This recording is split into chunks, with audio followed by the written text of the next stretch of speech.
Okay, viewer, this is Taz, and this is my first in a series of game reviews.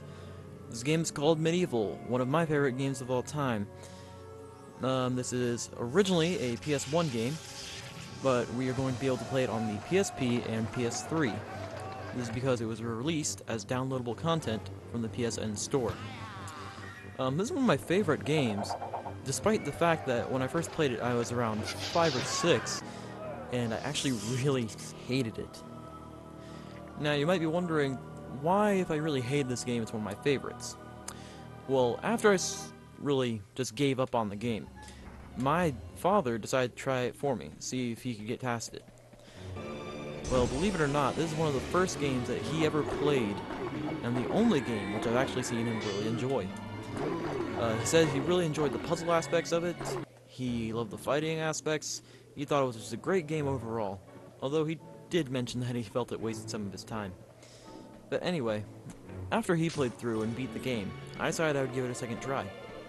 Well, on my second try I got all the way through, and I realized just how great this game is. Now, before we move on, I want to discuss the controls for this game, since we are going to be playing it on a PSP, which has less buttons than the original PS1 controller. Let's take a look.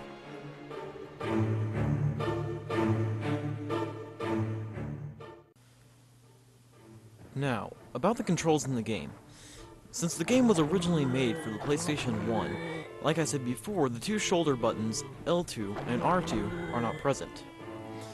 However, to correct this problem, I reassigned the buttons L1 and R1 to the up and down arrows, and put R2 on the left shoulder button and L2 on the right shoulder button.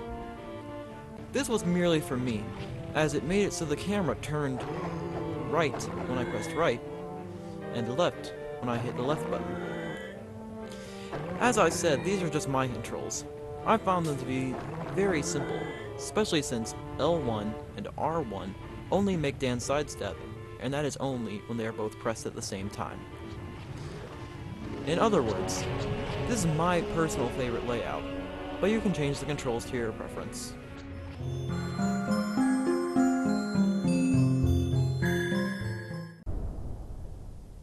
Alright, now about this game. The story of it is that when Sir Daniel Fortescue was alive, and he's the character you play as, by the way, he used to amuse the King of Gallowmere by telling him stories about slaying monsters and other demons. This delighted the king to such an extent that he decided to make Fortescue the head of his militia, despite Gallowmere not having any conflicts at the time.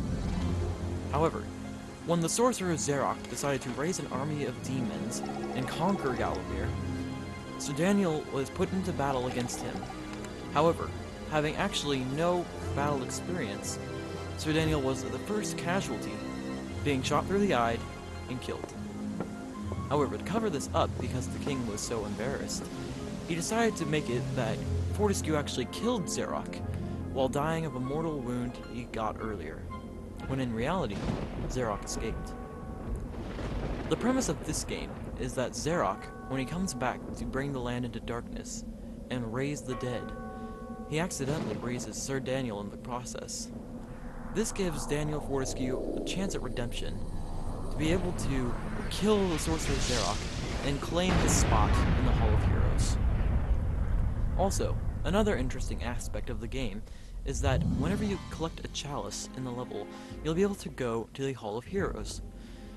Here you'll encounter heroes who have died in the past in a very valiant way. Some of them have even died in the Battle of Gallowmere. Anyway, when you talk to them, they will give you new weapons, or possibly treasure or life bottles. That's pretty much the basic story of this game. Now please enjoy the rest of the opening cinematic.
Wow. That was pretty awesome. As you can see from that last cutscene, the graphics in this game were top-notch for the PlayStation 1. I still enjoy them to this day, and I think they just look excellent, especially on the PlayStation 1, and the cutscenes look great even on the PSP system. However, the graphics for the character models I feel could have been improved on. Zerdan in particular looks slightly choppy, and when you look at it on a PSP, you'll notice that his quote-unquote bones sometimes look like they are not attached to the red, I suppose that would be fabric. Also, a note about the backgrounds. The backgrounds in this game pretty much end and go into an entirely black void. I feel this works very well for the game, for it seems to make it scarier, like you're in the middle of nowhere and you can't see anything around you. Now, in MediEvil Resurrection, they expanded on the backgrounds, allowing you to see everything far away, and they also made it a little bit lighter, with sunlight on some levels. This is alright, but I still prefer the original black void. Now, the music in this game and the sound effects are top-notch. Listen for just a moment.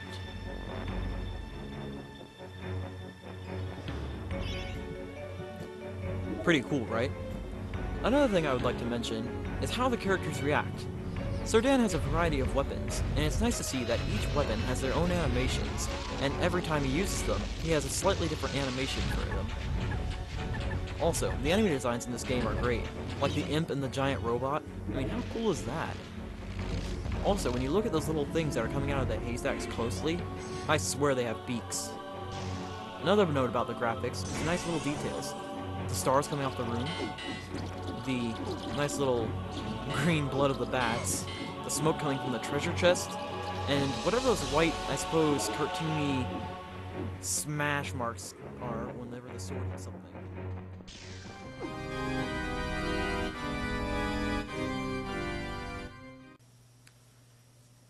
Now, as we go through here, I would like to mention something about the gameplay and the difficulty. The gameplay in MediEvil is simple. You press X for a normal or weak attack. Then, if you press and hold square, you'll be able to charge up that attack and make it more powerful. However, in certain weapons, such as the sword, even though you'll make it more powerful, you might go over enemies. In this case, the imps. If you charge up your sword and try to slash them, your sword will most likely just hover over their heads. The only other button besides the attack buttons is circle, which gives you a single jump. Also, when you go throughout the game, you'll be able to go through the Hall of Heroes every time you collect a chalice from the level. Whenever you go to the Hall of Heroes, you'll probably get either a powered-up weapon, a treasure chest, or a life bottle. By doing this, Sir Daniel doesn't increase his power level, but the weapons he gets will allow him to defeat enemies more easily.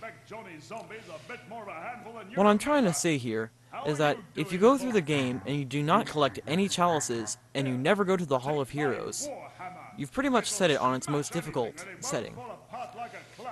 So if you never go to the Hall of Heroes, you'll be stuck with your most basic weapons that you find throughout the levels. This is not impossible. In fact, you can get through the entire game using just these basic weapons. It's just slightly difficult. Now, about the difficulty. The game itself is pretty simple. Like I said, if you don't collect the weapons from the Hall of Heroes, that's pretty much as difficult as it gets. As once you've beaten the game, the puzzles will be pretty simple to do again. This could be an exception with a level called the Asylum Grounds, in which you have to do slightly tougher puzzles. Also, there's a level after that, which is inside the Asylum, which is completely an endurance match.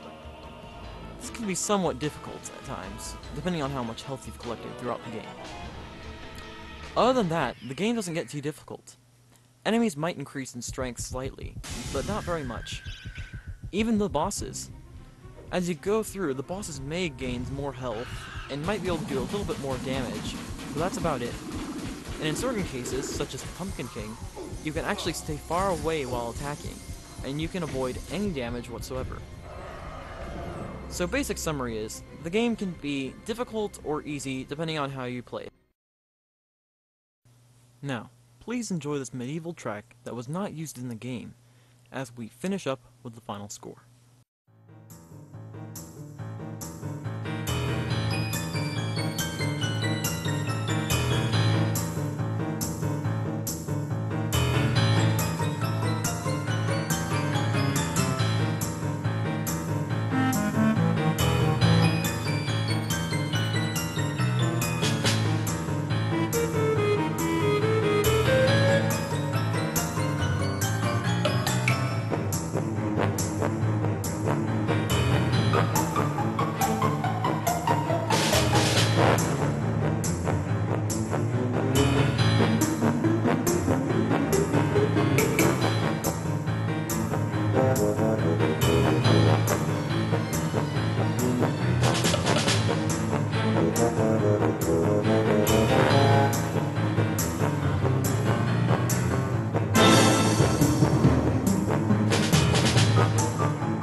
Aha! Prepare yourself, little man.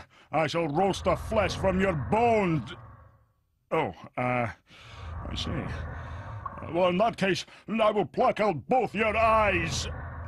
Oh, great. I'm just going to give you a good hiding.